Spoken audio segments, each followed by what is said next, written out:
montado, tá aí, ó, né? E aí, inclusive, o Manstein, o Erich von Manstein, que é outro grande, assim, um cara reconhecido assim, como um dos grandes mentes do exército alemão, tenta fazer uma contraofensiva para furar o cerco, quase consegue, mas não consegue. E lá dentro da cidade, né, acontece o drama, vamos dizer, o drama do inverno 42 para 43, que inicialmente, né, a Força Aérea Alemã tenta suprir o 6º Exército lá dentro da cidade pelo ar, né, decolando de alguns aeroportos aqui, passando pela área russa e pousando lá dentro. Mas aí os russos, em seguida, eles fazem uma segunda operação muito grande, chamada Operação Pequeno Saturno, que é um círculo maior ainda, um cerco maior ainda, dessa vez caindo em cima do 8º Exército Italiano, né, que era mais fraco ainda.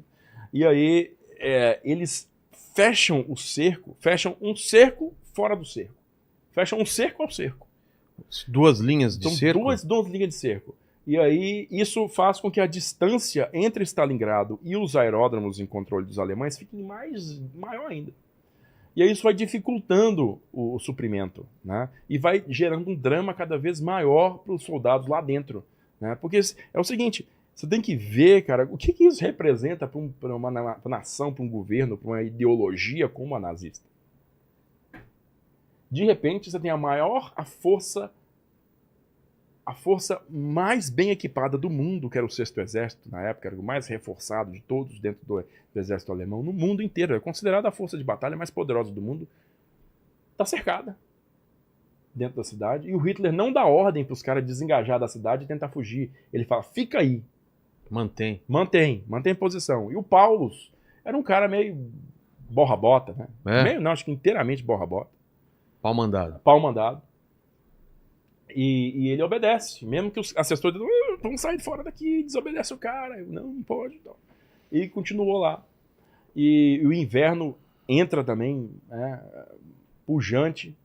E tem um livro excelente do historiador inglês Anthony Beevor, Stalingrado, o Cerco Fatal, no qual ele relata assim, em diversos detalhes como foram esses meses, né? E que, inclusive, uma das coisas que os soviéticos fizeram foi colocar alto-falantes nas noites de inverno tocando tango. Porra.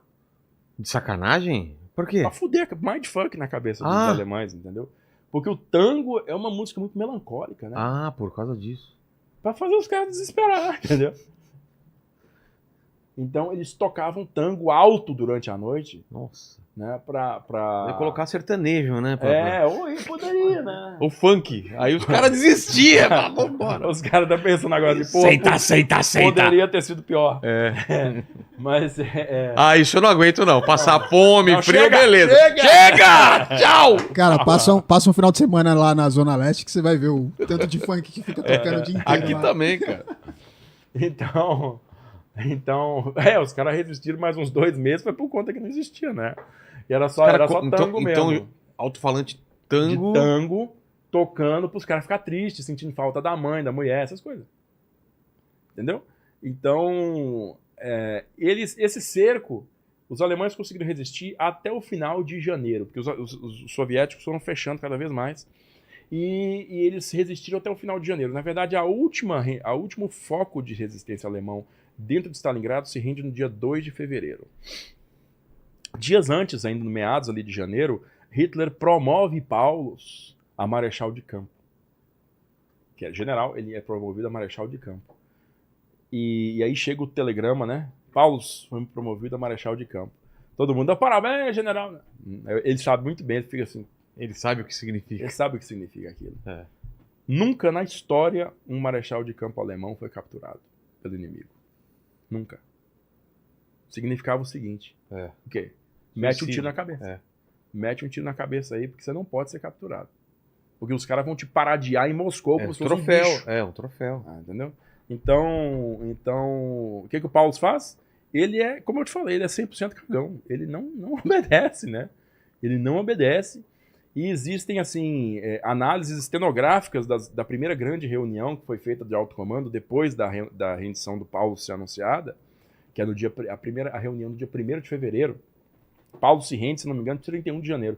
E 1º de fevereiro a notícia é vazada e a primeira reunião de alto comando na Alemanha, o Hitler está furioso que o Paulus não se matou, né? Xinga a terceira geração dele e os outros caras fazem coro, né? Realmente, eu sabia que esse cara era um bosta desde o começo. Eu não falei nada porque você gostava dele. Né? Mas aí o cara, né? ele é escornado lá dentro dessa reunião. E o que o Paulus faz? Aquela famosa reunião do Hitler puto não é essa daí não, né? Tem diversas, né? Mas tem aquela famosa, né? Que ele né, numa mesa, assim. Tem, mas assim, são muitas as ocasiões. Ah, é? Ele ficou puto Tá sempre puto ele. Tá sempre puto. Ele... Tinha algum problema de... Tipo, daqui pra frente só tem motivo pra ficar puto, não tem nem o que falar. Se ele ainda fosse corintiano ainda, ia ficar mais puto ainda. Mais puto ainda. Botafoguense, né? Então, o Paulus, ele se rende e ele tem uma foto famosa dele, se não me engano, é o Rokossovski lá, o comandante da frente do Dom Rokossovski, com o Voronov, que era o comandante da artilharia, ele sendo interrogado pelos dois, né, o Rokossovski e o Voronov, Leonid Voronov. Acho que é Voronov mesmo.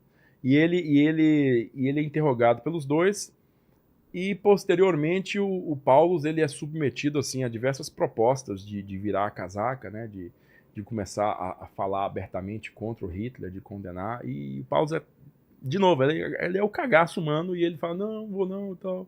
Até que os caras internam ele num campo de prisioneiro lá no meio da Rússia, lá, e esquece dele, né. Por quê? Porque teve um cara, um russo, que fez exatamente o contrário, né? Ele foi capturado, o Andrei Vlasov, foi capturado e virou bandeirinha do Hitler. Né? Ele começou a falar contra o Stalin publicamente e tal. Até que no fim da guerra ele foi capturado e tomou um tiro na cabeça. Mas, né, o Paulus não se dispôs a ajudar os soviéticos, não. Posteriormente isso aí é um imenso desastre, tá? Não é uma perda localizada, é um imenso desastre.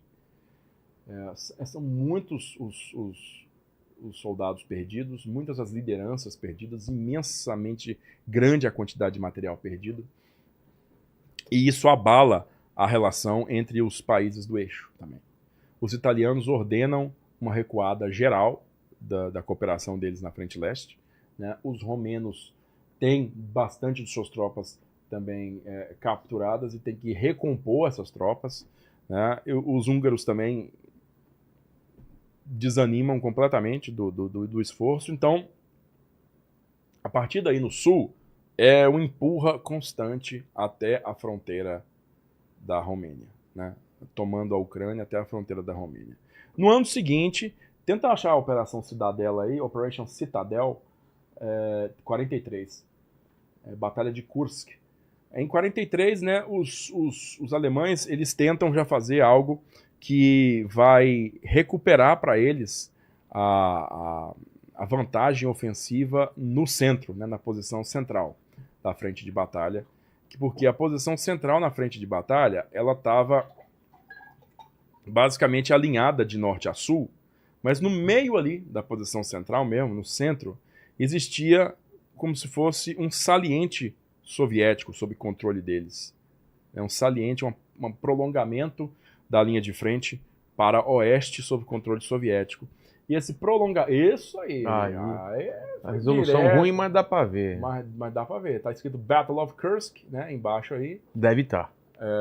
E ali no meio tá Kursk, né? Tá Kursk, né? Kursk é em inglês, né? Kursk. Tá naquele meio ali, de preto ali, tá Kursk, tá? Então, os soviéticos, eles têm esse saliente e os alemães, em 43, cara, no verão de 43, eles já estão, assim, renovados em termos de equipamentos. Já é um exército alemão diferente do ano anterior. Os novos tanques pesados alemães entram em operação em grandes números, que são os Tigres e os Panthers, né?